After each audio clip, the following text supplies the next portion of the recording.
नमस्कार, मैं हूं सचिन वर्मा और आप देख रहे हैं हमारी खास पेशकश अलर्ट इंडिया। अलर्ट इंडिया में आज बात होगी पाकिस्तान के उन चंद लम्हों की। वो अब स्कूल न जाने के बहाने नहीं करेंगे। अब माँ तुम्हें खाना खिलाने के लिए हमारे पीछे पीछे नहीं भागना होगा। स्कूल का होमवर्क पूरा न होने पर डांटना नहीं होगा, क्योंकि अब हम कभी स्कूल नहीं जा पाएंगे। स्कूल जाने के लिए हमें इस दुनिया में भी होना चाहिए जो आज हम इस दुनिया में नहीं हैं। ये शब्द पाकिस्तान के उन बच्चों के हैं जो आज इस दुनिया में नहीं हैं। वो आज अपनी माँ के पास नहीं हैं। पाकिस्तान के आर्मी स्कूल में घुसकर आतंकवादियों ने जो खूनी खेल खेला है, वो कभी ना भूलने वाला दर्द है। देखिए इस खास रिपोर्ट में।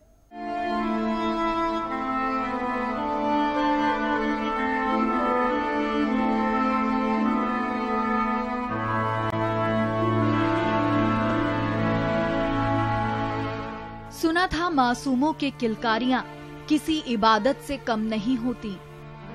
मासूम बच्चे किसी फरिश्ते से कम नहीं होते, उनमें खुदा और भगवान बसते हैं।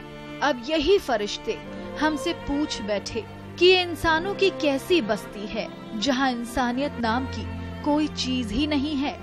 पाकिस्तान ने शायद कभी अपने सपने में भी नहीं सोचा होगा कि 16 दिसंबर उनके लिए काला दिन साबित होगा।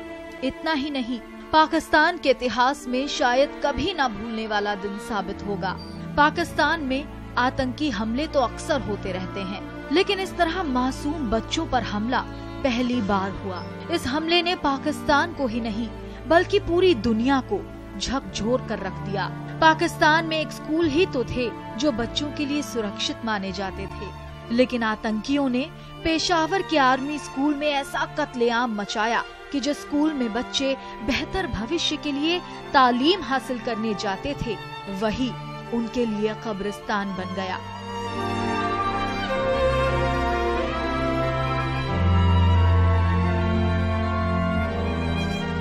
जिस स्कूल में बच्चों की चहल पहल रहा करती थी, वही कुछ पलों में मातम पसर गया।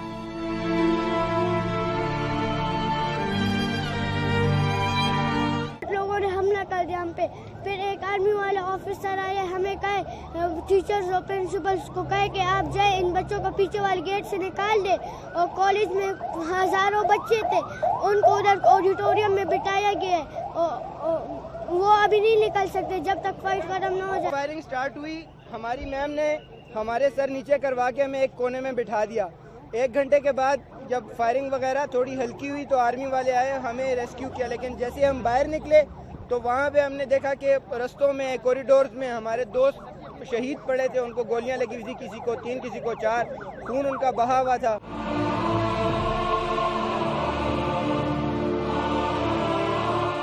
अपने छोटे बच्चों का जनाजा अपने कंधों पर उठाते माँ बाप को देख सारी दुनिया की आंखों में आंसू आ गए।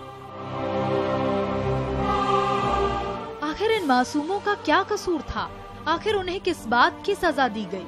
16 दिसंबर को रात भर सिर्फ पाकिस्तान ही नहीं, पूरी दुनिया रो रही थी। जरा सोचिए उन बच्चों के माँ बाप पर क्या गुजर रही होगी, जो हर सुबह अपने बच्चों को तैयार करके स्कूल भेजते थे, उनके टिफिन बनाते थे, उनके बैग में कॉपी किताबें रखा करते थे। लेकिन अब उनके बच्चे कभी स्कूल नहीं जाएंगे, क्योंकि अब उनके बच्चे इस दुनिया में ही नहीं हैं। अब बच्चे स्कूल जाने का बहाना नहीं बनाएंगे। ये दर्द इन माँ बाप के सीने में अब जिंदगी भर रहेगा। 9-10 का कुछ मसला था, वो हॉल में बैठे हुए थे और फर्स्ट ईयर सेकंड ईयर का पेपर हो रहा था, और वो हमारे पीछे आए और एक क्लास में दाखिल हो गए और जितने भी स्टाफ वाले थे उन पर फायरिंग की है, बच्चों पे भी फायरिंग की है, और मेरे ख्याल में बहुत से जख्मी। इन बच्चों के माँ बाप के ऊपर दुखों का पहाड़ टूट पड़ा है। और इतना ही नहीं, इस हादसे का आलम ये था कि पाकिस्तान के न्यूज चैनलों के पत्रकार रोते रोते रिपोर्टिंग कर रहे थे। लाइव टेलीकास्ट में कई एंकर फूट फूट कर रोते हुए दिखे।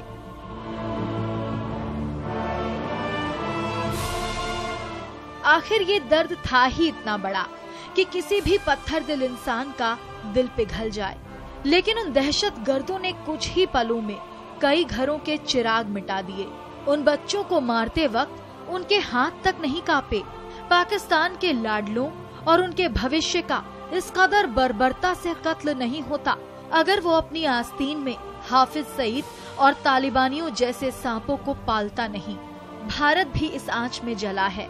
अब पाकिस्तान से भी यही आवाज आ रही है, बस करो खुदा के लिए।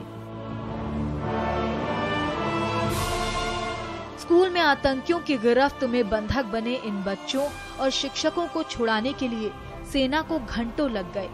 इस ऑपरेशन में सभी 6 के 6 आतंकी तो मारे जा चुके हैं, लेकिन इस खौफनाक आतंकी हमले से पाकिस्तान ही नहीं सारी दुनिया दर्द में डूब गई है और उन बच्चों की मौत का मातम मना रही है जो आज इस दुनिया में नहीं है, और पूछ रही है उन आतंकियों से कि आखिर उन मासूमों का क्या कसूर था जो उन्हें इतनी दर्दनाक मौत दी।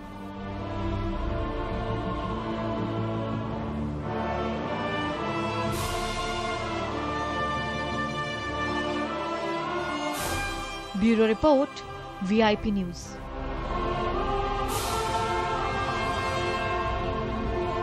अलर्ट इंडिया में यहां वक्त हो गया है एक छोटे से ब्रेक का। जल्द लौट रहे हैं।